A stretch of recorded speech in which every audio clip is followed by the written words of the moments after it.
tutupan hutan di Taman Nasional Bukit 30, TNBT, dilaporkan menyusut ribuan hektare dalam 35 tahun terakhir. Berdasarkan hasil olah data Tribun Jambi dari platform Map Biomas Indonesia periode 1990 hingga 2024, luas hutan di kawasan konservasi tersebut mengalami tren penurunan, sementara luasan perkebunan kelapa sawit justru meningkat signifikan.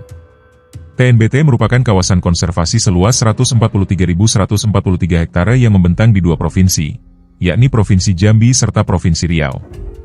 Data menunjukkan, pada 1990 luas hutan tercatat sekitar 140.374 hektare, namun pada 2024 menyusut menjadi 138.938 hektare.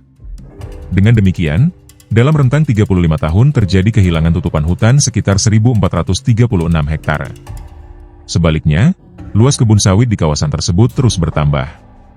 Pada 1995, kebun sawit tercatat sekitar 3 hektare, meningkat menjadi 168 hektare pada 2010, 250 hektare pada 2015, lalu melonjak menjadi 771 hektare pada 2019, dan mencapai 1.398 hektare pada 2024. Selain sawit, Map Biomas juga mencatat peningkatan kebun kayu yang mencapai lebih dari 300 hektare pada periode 2020 hingga 2024. Kategori pertanian lainnya sempat menembus lebih dari 5.000 hektare pada 2019 sebelum menurun. Dalam data tersebut juga tercatat keberadaan lubang tambang, permukiman, serta area tertutup awan meski dengan luasan relatif kecil setiap tahunnya. Secara keseluruhan, data menunjukkan adanya pergeseran penggunaan lahan di TNBT yang ditandai dengan berkurangnya hutan dan meningkatnya perkebunan. Balai Taman Nasional Bukit 30 mengungkapkan pada 2025 ditemukan kelompok-kelompok yang menguasai lahan di dalam kawasan. Kepala Seksi Pengelolaan Wilayah 1 TNBT, Rahmat, menyebut sekitar 30 hektar lahan di wilayah Kabupaten Tebo dikuasai oleh salah satu kelompok masyarakat adat suku Anak Dalam. Ia menjelaskan, kelompok tersebut membuka lahan dan menanam bibit kelapa sawit yang diperkirakan berumur sekitar 1 tahun. Petugas menemukan tanaman sawit di lokasi pembukaan lahan tersebut. Rahmat menegaskan penanaman kelapa sawit di kawasan Taman Nasional merupakan pelanggaran hukum. Ia menyatakan pembiaran dengan alasan pemberdayaan justru bertentangan dengan aturan, karena kawasan Taman Nasional bersifat sakral. Selain itu, petugas juga menemukan pagar kawat di dalam kawasan yang dibuka oleh kelompok tersebut. Rahmat menyebut pihaknya telah berkoordinasi dengan PT Lestari Asri Jaya yang menyiapkan lokasi alternatif jika kelompok tersebut bersedia pindah. Namun ia menegaskan hal itu bukan bentuk kompensasi, melainkan upaya mencegah mereka terjerat pidana kehutanan. Ia mengungkapkan, hingga kini kelompok tersebut belum mau meninggalkan lokasi, bahkan sebagian lahan yang dikuasai telah diperjualbelikan kepada masyarakat lain di luar komunitas setempat.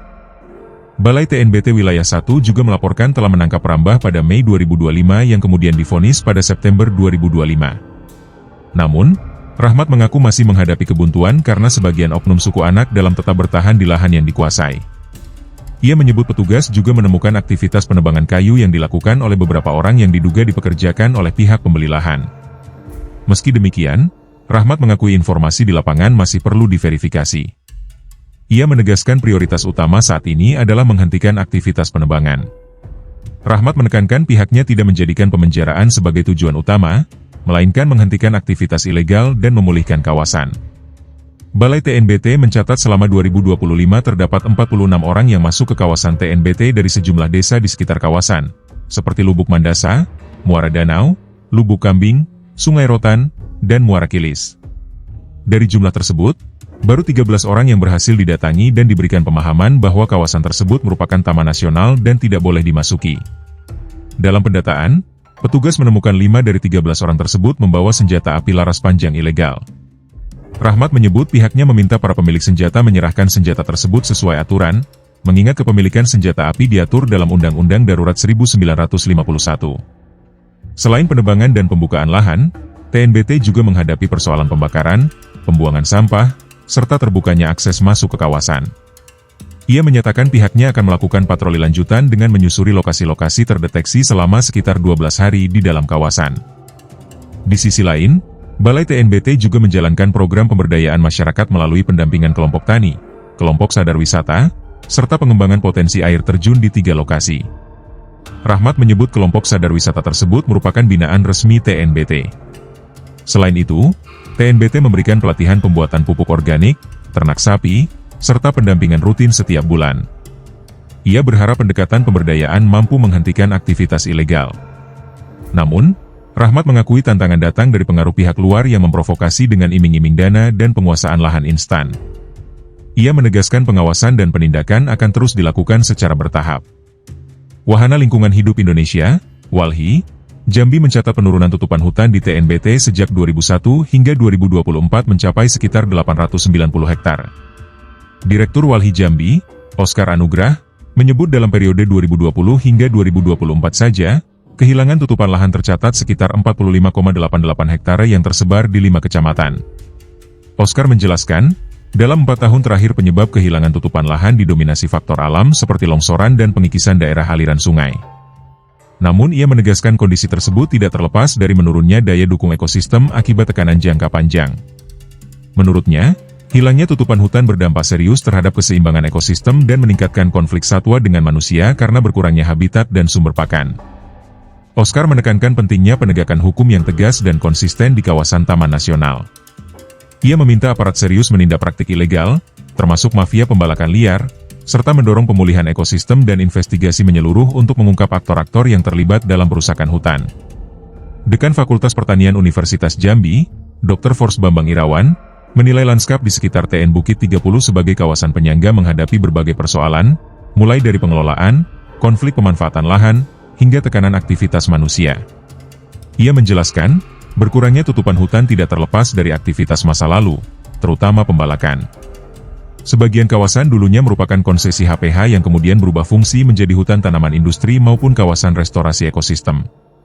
Bambang menyebut pembalakan, logging, pembukaan kebun masyarakat, serta kebakaran hutan dan lahan menjadi faktor utama penurunan tutupan hutan. Dampaknya dirasakan satwa liar, terutama gajah, karena wilayah Tebo dan sekitarnya merupakan jalur distribusi gajah yang kini tertekan oleh karet, sawit, dan HTI. Ia menekankan kawasan tersebut juga berfungsi sebagai daerah resapan air di wilayah hulu, sehingga jika tidak dijaga berpotensi menimbulkan bencana. Bambang menilai konflik satwa dan manusia saat ini tidak sebesar beberapa tahun lalu, namun tetap perlu diwaspadai.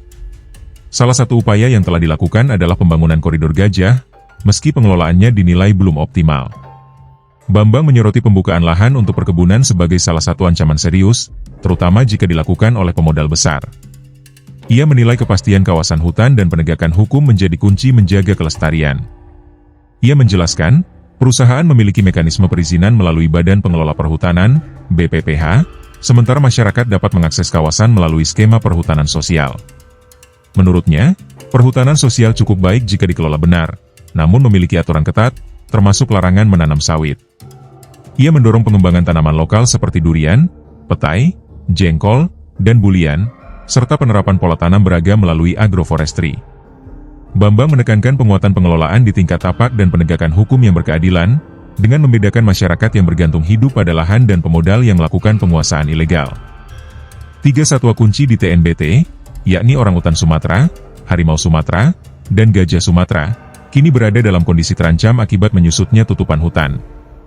Penurunan kualitas lingkungan dipicu praktik pertanian tidak berkelanjutan, pertambangan batu bara dan emas, kebakaran hutan, serta meningkatnya interaksi negatif manusia dan satwa.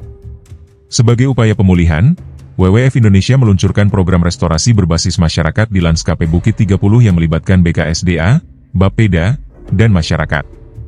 Projek Eksekutan Lanskape Bukit 30, Nazli Herimsyah, menyebut program ini bertujuan meningkatkan tutupan hutan dan mendorong konservasi inklusif melalui pembibitan dan penanaman oleh masyarakat.